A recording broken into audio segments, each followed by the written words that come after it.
Vous sentez-vous parfois comme une victime en quête constante d'attention et de soutien? Votre corps semble-t-il s'affaisser, comme incapable de se tenir droit sans l'appui des autres? Bienvenue dans le Body Mind, un podcast inspiré des travaux de Wilhelm Reich et de ses disciples Alexander Lowen et John Pierrakos. Aujourd'hui, nous explorons la typologie de l'oral dépendant, un profil marqué par la blessure d'abandon.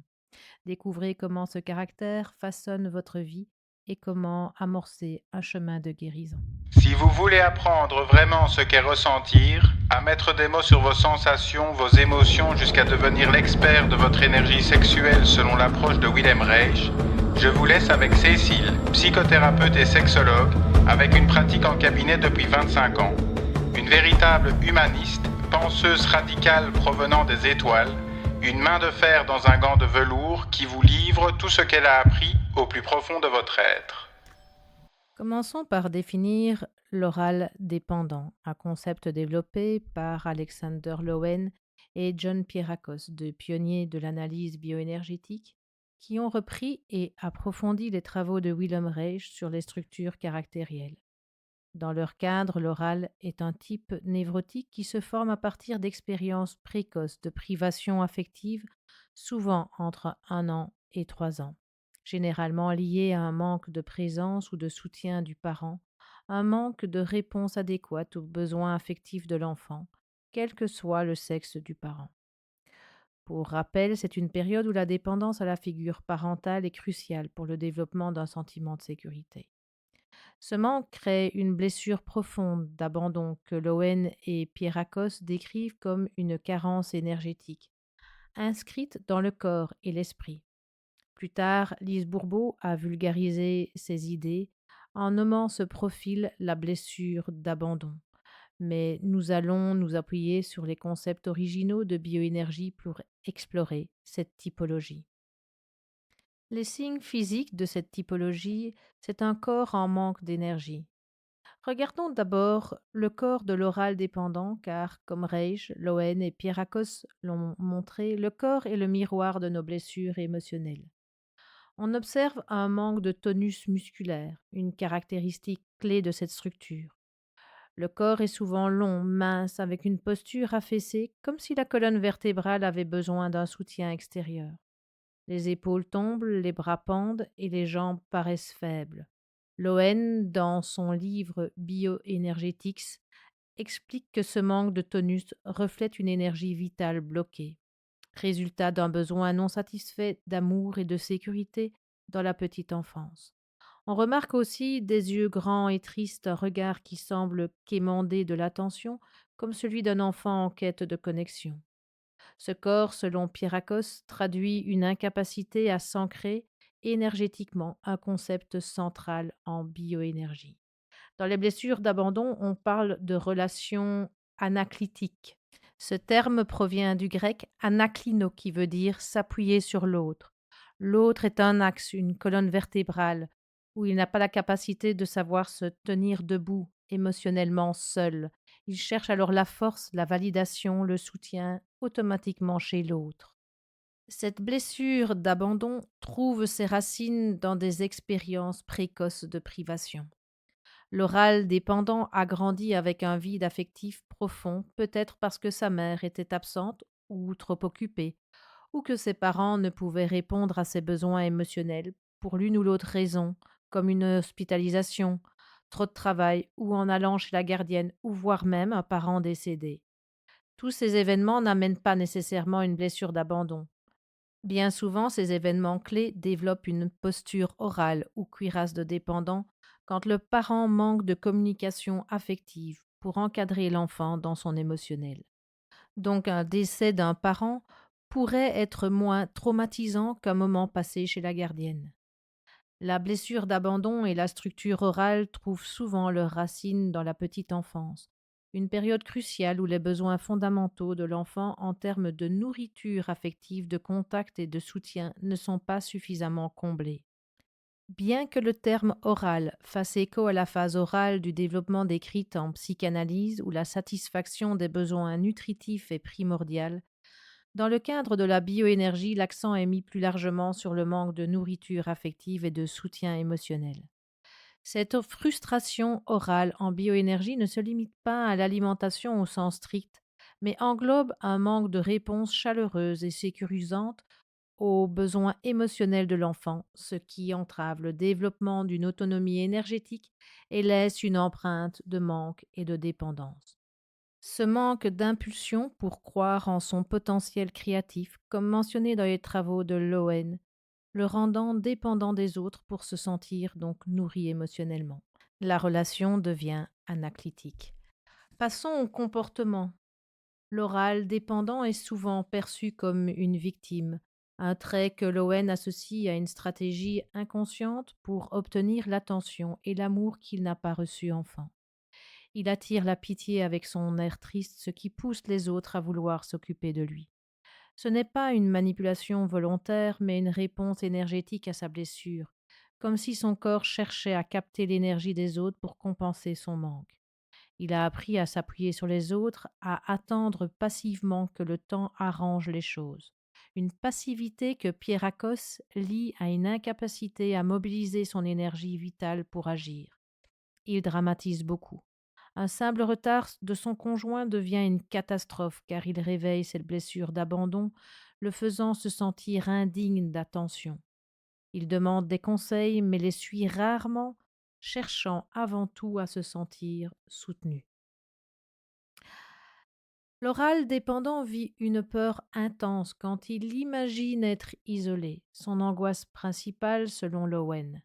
Cette peur est liée à une insécurité énergétique profonde. Sans l'appui des autres, il se sent vidé, incapable de tenir debout, seul, donc la relation anaclytique. Il s'accroche aux autres, physiquement et émotionnellement. Enfant, il s'agrippe à son parent du sexe opposé.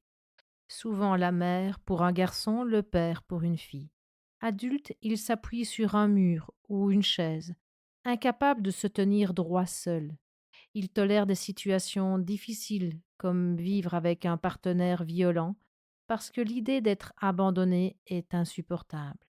Il peut aussi ressentir une peur quand il imagine être dans des espaces publics, loin de sa personne sécurisante, ce qui peut mener à de l'agoraphobie, un symptôme fréquent chez les oraux, comme Pierrakos l'a observé, dû à une difficulté à gérer les changements, vécus comme une menace à leur stabilité énergétique. Émotionnellement, l'oral dépendant est instable. Il passe de la joie à la tristesse sans raison apparente, pleure facilement et accuse les autres de l'abandonner. Lowen explique que cette tristesse est l'expression d'un besoin non satisfait tandis que sa colère est inhibée. Il manque d'agressivité dynamique, bat en retraite face aux défis, incapable de défendre ses besoins. Pierrakos note que cette colère refoulée est un blocage énergétique. L'oral n'a pas appris à canaliser son énergie pour s'affirmer. Ce qui se manifeste dans son corps par une posture passive est une énergie effondrée. Même quand il exprime de la colère, elle manque d'authenticité, comme un feu de paille qui s'éteint vite. Au quotidien, l'oral dépendant fuit l'effort, un comportement que Lowen associe à un manque de pulsation énergétique.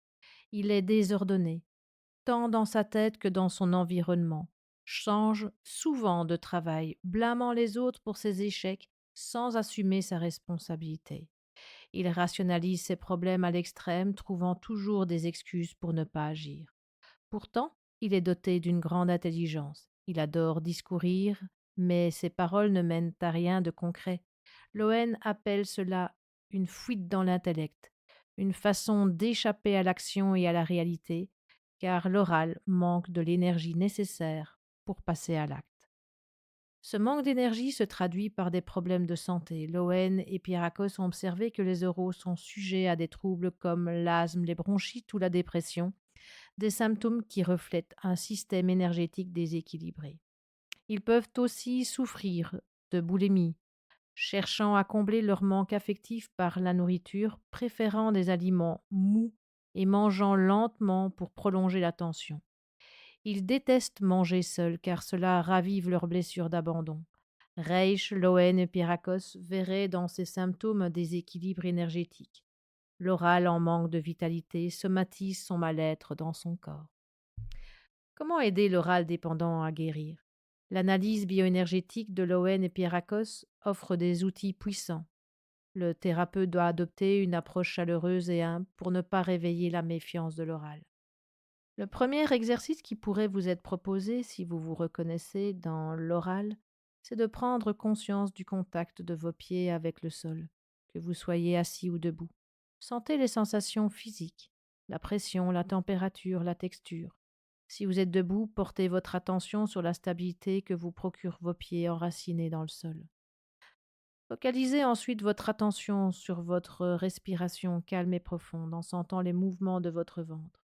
Restez attentif à ces sensations corporelles, le contact avec le sol et le souffle pendant quelques instants pour vous recentrer et vous sentir plus présent et stable. Si vous ne sentez pas vos pieds en contact avec le sol, utilisez une balle de tennis pour masser dans un premier temps un de vos deux pieds, puis lâchez. Ressentez la différence entre ce pied et puis l'autre, et puis massez l'autre. C'est ça que l'on appelle l'ancrage. Cette présence, ce contact, ce pied qui sent le sol. Ensuite, on a une autre technique clé qui consiste à provoquer une colère authentique. Par exemple, en lui faisant frapper un coussin en criant non. Cela permet de libérer l'énergie refoulée et de restaurer sa force intérieure, comme Lowen le décrit dans ses travaux sur la libération des blocages énergétiques. Pierrakos ajoute qu'il faut travailler sur l'ancrage en aidant l'oral à reconnecter son énergie au sol pour qu'il apprenne à se tenir debout seul, comme dans les principes des arts martiaux. Un travail sur le pardon, notamment envers le parent à l'origine de la blessure, est aussi essentiel pour libérer les tensions émotionnelles. Ne vous attendez pas à faire cet exercice juste une fois. Regardez dans les arts martiaux, beaucoup de gens pratiquent ces exercices-là très régulièrement. Dans cette typologie, il y a des aspects positifs. L'oral dépendant a une grande capacité à comprendre les autres, car il est sensible à leur énergie, un trait que Pierrakos valorise comme une forme d'intelligence émotionnelle.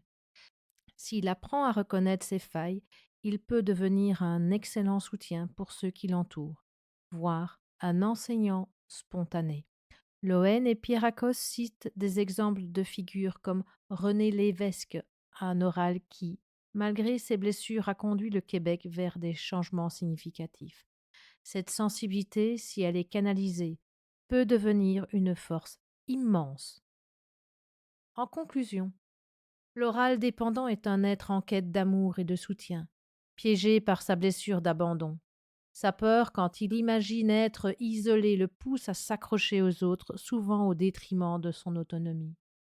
Mais avec un travail bioénergétique inspiré des principes de Reich, Lowen et Pierrakos, il peut transformer cette blessure en une force, en apprenant à libérer son énergie vitale et à s'aimer tel qu'il est.